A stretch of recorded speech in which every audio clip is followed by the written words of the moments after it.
아쉽다.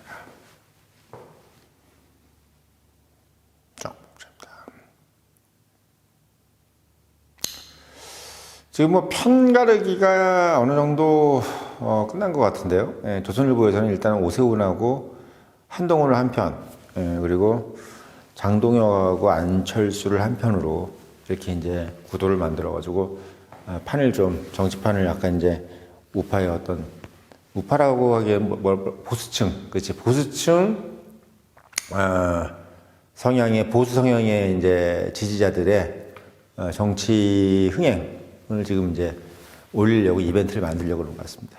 그러니까 한동훈, 오세훈을 자꾸 이제 같이 이제 반복 그 같은 선상에서 얘기를 자꾸 하고 그 자꾸 질문도 오세훈은 언제 만날 거냐 이런 식으로 늘고 그리고 이제 요번에 그 요미우리 신문하고 이제 인터뷰한 것도 보니까 한동훈이 다 거의 다 조선일보에서 글을 써준 것 같더라고요. 그 내용 이렇게 읽어보면 뭐 한미동맹 관련된 것도 그렇고 조선일보에서 이제 어느 정도 이제 가장 이제 안성맞춤인 글을 써주고 그리고 이제 뭐 그러니까 국민의힘 복당 얘기도 하고 그리고 일단은 뭐 복당에서 할 일은 총선에서 이제 과반수 이상을 확보하고 그리고 대선에서 이제 본인이 필요한 상황이 되면 자기는 대선 후보가 되겠다라는 식으로 거의 뭐 확정적으로 대선 후보가 되는 것처럼 이렇게 이제 한동훈이 얘기를 했습니다.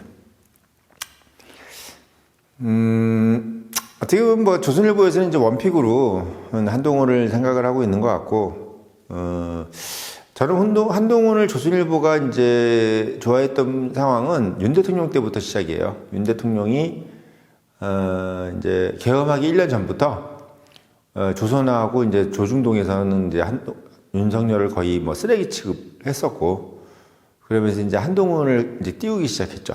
예. 그래서 이제 한동훈 띄우기는 윤 정권이 있는 동안 내내 한동훈을 좋아했는데, 특히나 이제 윤석열을 내리고 한동훈을 좋아했던 것이 이제 그렇게 상반되게 다음은 한동훈이구나. 이렇게 이제 애를 좀 이렇게 쫙 이렇게 해준 거지. 그러니까, 제 생각에는 이렇습니다. 한동훈이 그 윤석열이 이제 픽한 사람이잖아. 그러니까 나름은 어떻게 보면 인생에서 좀 뭐랄까요. 그 본인이 나름대로 이 은혜를 갚아야 될 사람이 윤석열이죠. 윤 대통령이죠. 그러니까 한동훈이 원래 그런 관계인데 과감하게 그런 관계를 청산하고 너는 너대로의 길을 가야 되고 뭐 이런 얘기를 이제 딱 해준 거고 그리고 저는 솔직히 그 개엄 날도 한동훈이가 본인의 생각으로 그렇게 하지는 않았을 거라는 생각이 들어요. 그러니까 이미 계엄을 할 거라는 소문이 되게 많이 퍼졌었어요. 그 민주당 쪽에서부터 이미 얘기가 많이 나왔었고, 그리고 이미 한동훈 쪽에서도 이제 윤 대통령에 대해서 상당히 의심의 눈초리를 바라보고 있는 상황에서 어떤 일도 다 일어날 수 있다. 그리고 이런 상황이기 때문에 조선일보는 한동훈에게 앞으로 어떤 일이 벌어지든 간에 윤석열과 같은 라인은 쓰지 말아라. 막 이런 식으로 어떻게 보면 나름대로는 코치를 해놓은 상황이기 때문에 그 상황이 터졌을 때 한동훈은 즉각적으로 이제 내란이다라고 얘기를 했었죠. 그러니까 민주당 쪽에서는 내란이라는 얘기가 안 나왔었는데 그냥 계엄 이 정도로 생각했었는데 그 내란이라는 단어를 제일 먼저 쓴 게 사실 한동훈이잖아요. 그래서 거의 뭐 이제 그 한마디로 이제 거의 어떻게 보면 준비된 용어죠. 그러니까 보면은 저는 한동훈이 머리에서 그런 말이 나왔을 수도 있겠지만 조선일보가 어느 정도 각본을 해주지 않았을까라는 생각을 좀 듭니다. 그러니까 코치해주는 사람이 있는 것 같다. 그게 뭐 조갑재 정도 수준인 건지 아니면 강천석 그리고 뭐 저기 많잖아요 거기 고문들 주필들 막 이런 사람들 수준에서 좀 가정교사가 붙은 것 같은 느낌이 좀 솔직히 좀 들더라고요. 그래서 이제 일단은 조선일보의 방향은 한동훈하고 오세훈을 한편으로 가고 그러고 나서 둘 중에 고르는데 오세훈이 일단 나이가 좀 많고 어떻게 보면 약간 호감도에서는 오세훈이가 높진 않죠. 왜냐면 뭐 다 놓고 난 상황에서는 일단 한동훈을 우리가 이제 우파에서는 한동훈을 싫어하니까 보수층이나 중도층에서는 한동훈을 좋아하는데 기본적으로 한동훈보다는 그래도 오세훈을 좀 더 덜 싫어하니까 어떻게 보면은 오세훈이 선호도 2등인가 1등인가 이렇게 나오잖아요. 근데 이제 궁극적으로 봤을 때는 나이도 그렇고 뭐 이런 상황들을 이제 고려하겠죠. 그러면 이제 오세훈은 제가 봤을 때 조선일보의 뜻은 아닌 것 같고, 이제 한동훈이가 조선일보의 뜻인데, 그러니까 두 개를 가져가는 거죠. 옛날에 MB하고 박근혜 대통령처럼 한동훈하고 지금 이제 오세훈이 이렇게 같은 선상에서 이렇게 가고 있는 것 같습니다. 그러면서 이제 자연스럽게 대비가 되는 사람들이 누구냐면 장동혁하고 안철수예요. 근데 장동혁은 어쨌든 간에 당당하게 본인이 표결을 해가지고 지금 국민의힘 당대표를 하고 있지 않습니까?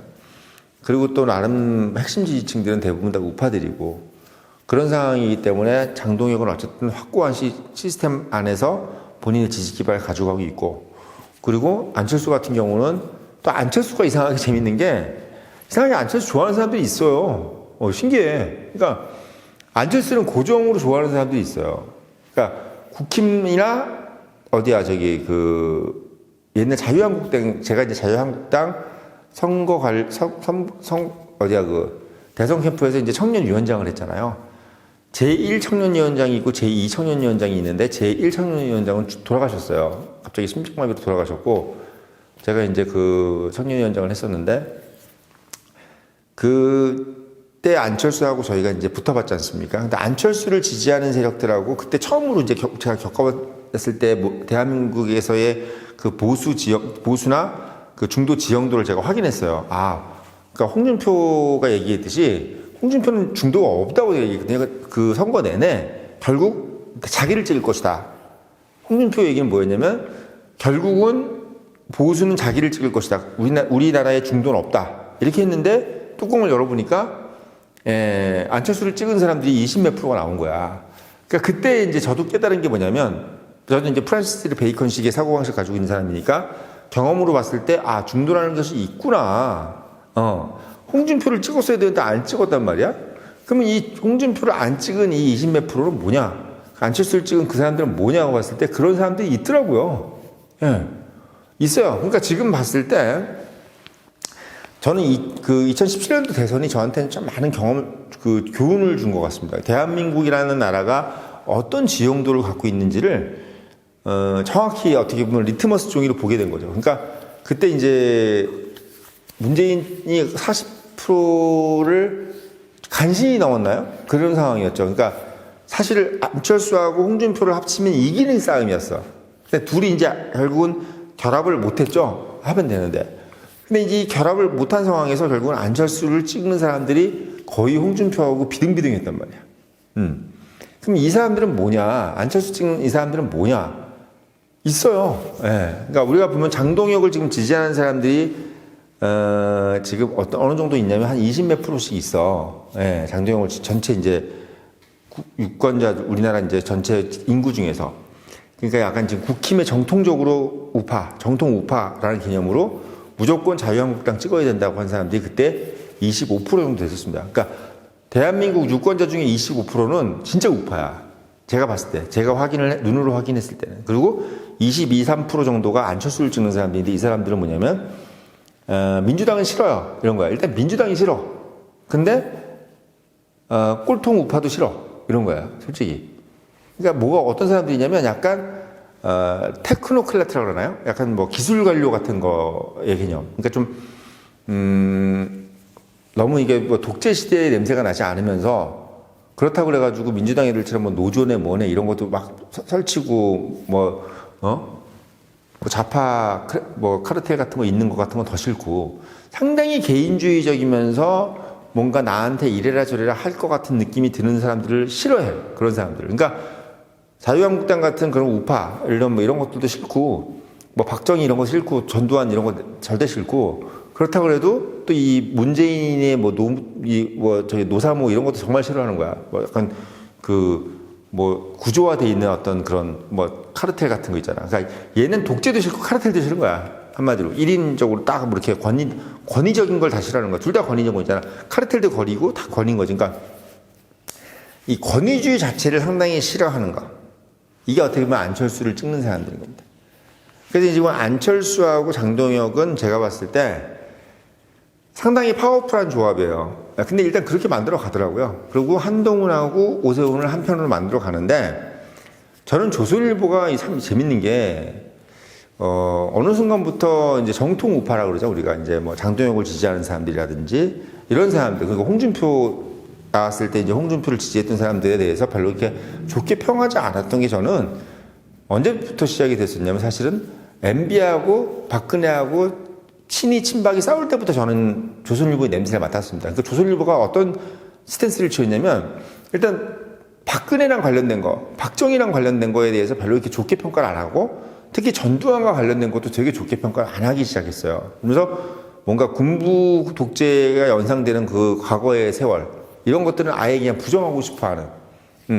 그러면서 조선일보가 약간 어떤 느낌이 드냐면 몰라, 거기 나오는 사람들이 강천석이니 뭐 이런 사람들 다 광주 사람들이잖아요. 그러니까 그래서 그렇게 바뀌었는 건지 DJ를 겪어가면서 그렇게 바꿨는지 모르겠는데 조선일보가 약간 어떤 사람들을 좋아하기 시작했냐면 약간 우파적인 관점에서 봤을 때는 우파가 아닌 것 같이 생긴 사람들 있잖아요. 그러니까 오세훈이라든지 또는 뭐 홍준표도 별로 안 좋아하고 한동훈 같이 이런 사람들을 좋아하는 거예요. 그러니까 좋게 얘기하면 뭔가 약간 좋게라기보다는 일반적인 사람들이 봤을 때 조금 플렉서블한 사람들, 강력한 우파적인 어떤 뭐 이런 거 있지. 빨갱이, 민주당 너무 싫어, 뭐 이재명 제일 싫어, 뭐 이런 거 아니고 이재명이 싫은데 그냥 완전히 싫고 너무 싫고 이게 아니라 그냥 싫어, 이런 사람.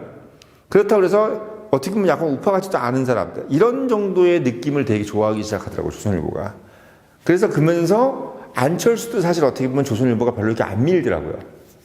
안철수도 어느 순간부터. 그러니까 예전에 그 안철수를 찍었던 사람들을 한동훈하고 오세훈으로 몰아오고 안철수를 밀어내버리더라고.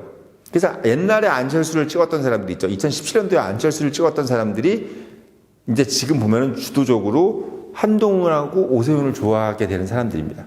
그리고 그때 홍준표를 찍었던 사람들은 지금 장동혁을 지지하고 있는 사람들이에요. 그러니까 저 같은 사람들인 거죠. 저도 이제 그때 자유한국당의 열렬한 그거였으니까. 근데 조선일보는 어쨌든 간에 그때 안철수를 찍었던 사람들을 메인으로 놓고 그걸 메인이고 서브가 뭐냐면 이제 홍준표를 찍었던 사람들 이렇게 가져가는 거예요. 그게 전략이에요, 이 사람들은. 그러니까 수도권하고 그러니까 경상도 중심이 아니라 서울하고 수도권 중심의 우파를 만들겠다는 게 지금 조선일보의 그 방향인 겁니다. 이렇게 얘기하면 제일 쉬워요. 그래서 조선일보가 원래 반기문을 대통령을 만들려고 했잖아요. 다 아시겠지만. 근데 반기문이 나가리가 됐지 않습니까? 그러면서 이게 이제 쪼개져 버린 거죠. 깨져버린 거예요. 그때 저는 생각이 든 게 홍준표하고 안철수가 합치지 못했던 것도 조선일보가 합치지 못하게 자꾸 여론을 만들었어요. 참 재밌는 게 조선일보라는 사람 그 신문은 자기가 좋아하는 사람이 아니면은 그냥 문재인이 돼도 상관 없다라고 생각하더라고. 그러니까 이런 거죠. 정말 내 새끼가 아니면 차라리 적이 낫다고 생각하는 거야. 왜? 문재인 정부가 되면은 자기들이 오히려 더 부각이 되잖아요, 조선일보가. 근데 어정쩡하게 자기가 좀 지지하지도 않은 놈이 되면 안철수라든지 이런 홍준표 같이 자기가 컨트롤할 수 없는 애들이 돼버리면 문재인이 된 것만도 못한 거야, 사실은. 예. 그렇기 때문에 사실 그 당시에 조선일보가 그 홍준표라든지 안철수가 합쳐지는 것도 별로 이렇게 열심히 하지 않더라고요. 결국 이렇게 나가리가 되면서 문재인이 됐습니다. 그러니까 그런 정치적인 술수를 쓰는 게 조선일보예요. 그러니까 청년임에서 이렇게 자세하게 설명해 드리는 것을 어디서 많이 듣지 못했을 겁니다. 왜냐하면 저는 그걸 현장에서 봐왔으니까. 근데 그런 얘기들을 또 밖에서 하진 못하죠. 지금 뭐 우리 패널들 같은 사람들이 조선일보 이런 얘기 못하잖아요. 왜? 큰일 날라고. 근데 저는 청년임은 뭐 상관없잖아요. 뭐 스폰서 받는 것도 아니고. 요즘에 근데 뭐 유료 가입 많이 안 하시니까 제가 다 말씀드리는데 유료 가입 좀 하시고요. 뭐 책도 요즘에 좀 많이 마지막 얼마 남았는데 좀 사가시면 될 것 같고. 아무튼 저는 스폰서를 안 받지 않습니까? 근데 그런 상황으로 지금 가고 있기 때문에 한동훈하고 오세훈이 한편으로 가는 것을 간절히 원하고 있어요. 조선일보는. 그러면서 편니까 갈리는 거야. 그리고 장동혁하고 안철수를 밀어내는 겁니다, 지금. 밀어내는 거예요. 그러니까 원래 장동혁을 좋아했던 사람들이 오세훈으로 가고 안철수를 좋아했던 사람들이 한동훈으로 가게끔 만드는 전략을 가고 있는 게 지금 조선일보인 거예요. 예. 그렇게 보시면 딱이에요. 그래서 제가 지금 썸네일에다가 한동훈하고 오세훈 그리고 장동혁하고 안철수를 편을 갈라놨는데 이 장동혁하고 안철수를 찍을 만한 사람들이 결국은 지금 다 뭐냐면 보수층의 전부야. 그게 보수층의 전부예요. 그거를 나가리시키고 얘들 찍는 사람들을 한동훈하고 오세훈 쪽으로 끌고 와서 결국은 그 중에 둘 중에 하나를 뽑아서 하나를 뭉쳐서 이제 이재명 재창출을 막겠다는 게 지금 조선일보의 생각인 겁니다. 그래서 제가 생각할 때 뭐냐면 일단 이게 옳든 그르든 간에 장동혁하고 안철수는 한 편이 될 수밖에 없을 것 같아요. 제가 봤을 때는. 예. 장동혁 혼자 가지고는 지금 너무 힘들어. 왜? 이 조선일보라는 이 거목을 장동혁 혼자가 너무 힘들어요. 그거는 되지가 않고 장동혁은 제가 보니까 지금 이 정치적인 백그라운드 자체가 없는 것 같더라고요. 그러니까 전혀 뭐 부모도 그렇고 백그라운드가 없어. 한동훈에 비하면 완전히 일천한 거야. 거기다가 지금 경상도 중심의 어떤 그 우파들 있잖아요. 지금 장동혁을 믿는 그리고 이제 물론 뭐 경상도 중심에서 다 경상도는 아니겠지만 아무튼 정통 우파. 그 정통 우파들이 별로 그렇게 자금력이라든지 이런 것이 별로 없다는 것을 조선일보가 간파를 한 것 같아. 그러니까 장동혁이는 뒷심이 없고 걔를 지지하는 우파들도 그렇게 크게 영향력이 없다. 이렇게 생각을 한 거고 실질적으로 자기랑 가장 얼라이언스가 될 수 있는 애들은 한동훈이다. 이렇게 생각을 한 겁니다. 오세훈도 이제 한동훈만큼의 어떤 그 파워풀한 게 나오지 않는다고 생각하는 거야. 그러니까 제가 봤을 때는 대한민국을 이끌어 나가는 지금 어떻게 보면 약간 뭐 정통우파 아니고요. 정치적으로 정통우파 말고 대한민국을 이끌어 나가는 사람 중에서 일단 제가 봤을 때는 한동훈을 원픽하는 것 같아요. 느낌이. 경제적으로 하는 그 느낌이. 그러니까, 자꾸 한동훈 얘기가 나와요. 예, 헬스클럽 가보면 다 한동훈 얘기 나와. 예, 그 신기해. 뭐, 댓글에는 자꾸 뭐, 압구정이고 뭐 다 장동혁 좋아한다 그러는데 진짜 그거 맞아요? 어디서 그렇게 다 장동혁이지? 아니더라고. 영감들이 다 한동훈 얘기하고 앉았는데 뭐, 그게 왜 그러냐면 장동혁이가 모질라고 한동훈이가 좋아서 그런 게 아니라 자기들의 이해관계야. 예. 자기들의 이해관계라고. 제가 봤을 때 뭔가에 보이지 않는 이해관계가 있는 것 같아요. 예. 그냥 장동혁이가 힘이 없어 보이는 것 같은 느낌도 좀 있는 것 같고, 뭔가 자기들하고 말이 통하지 않는, 그러니까 자기 부류가 아니라고 생각하는 것 같아. 예.